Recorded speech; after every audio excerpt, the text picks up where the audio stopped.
team, and happy Monday again. Mr. McCarthy here with the fourth and final piece in our leadership insights on the subject of accountability.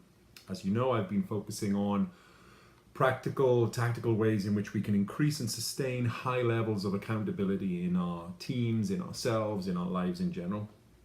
And in my previous 3 posts, we asked the questions, do you see it? Do you own it? And do you solve it? Today, I'm asking the last of the 4 questions, do you do it? So firstly, doing the things I say I'll do.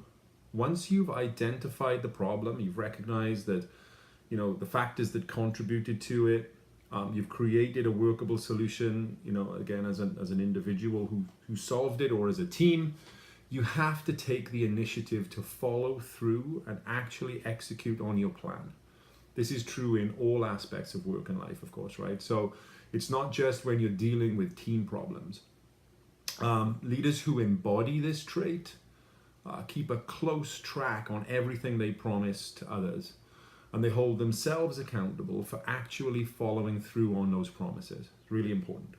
Secondly, I've mentioned this phrase every post that I've done so far, staying above the line. What that means is really not blaming others.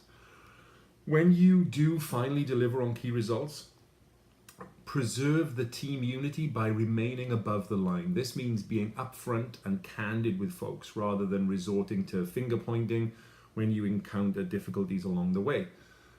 That's not to say it's wrong or immoral to complain in private. Everybody goes below the line sometimes to vent. It's just part of being human. What's damaging, however, is getting stuck in that mode, right? Forgetting that solutions exist beyond merely complaining about the problem. And most importantly of all, if you need to do that, if you need to vent, you never do that in public, and you really don't do that, behind somebody's back.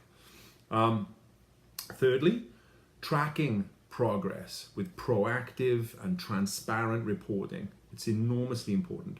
To be able to achieve the results you want, you must constantly keep track of the progress you make towards them.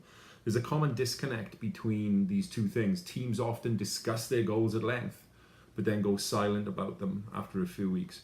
You have to give regular updates to your team on the progress towards those key results that we've been talking about, not only so that people know what needs to be done in order to reach them, but simply to remind them of what the priorities are and to share in the successes that have been achieved, right? Finally, building an environment of trust, or a trusting environment, is really, really important. What I've learned over the years is trust can be earned, trust can be given, but trust is not a trait that some people have and others don't. You have to overcome those kind of barriers, right? Trust is an outcome of certain processes.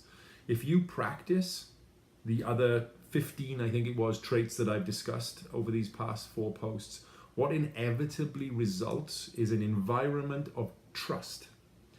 And what leaders, who are accountable, what they do is they foster that same fastidiousness in their employees. Again, this is about individual and organizational accountability.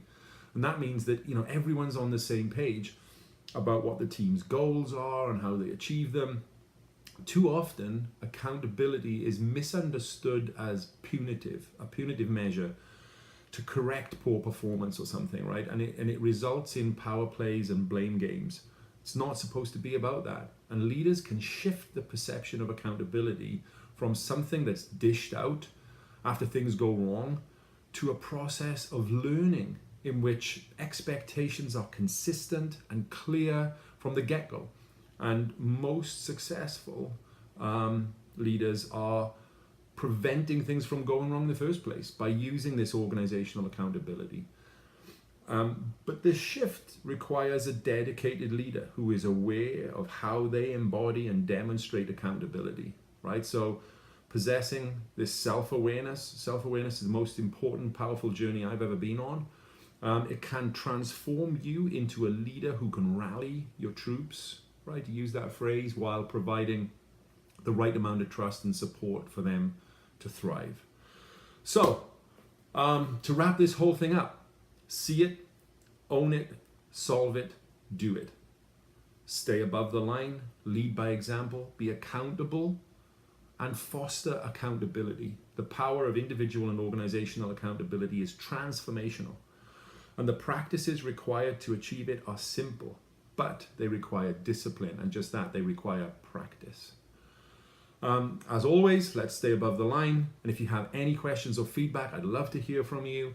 So please drop me a comment so that I can, look to make these insights more and more useful all the time.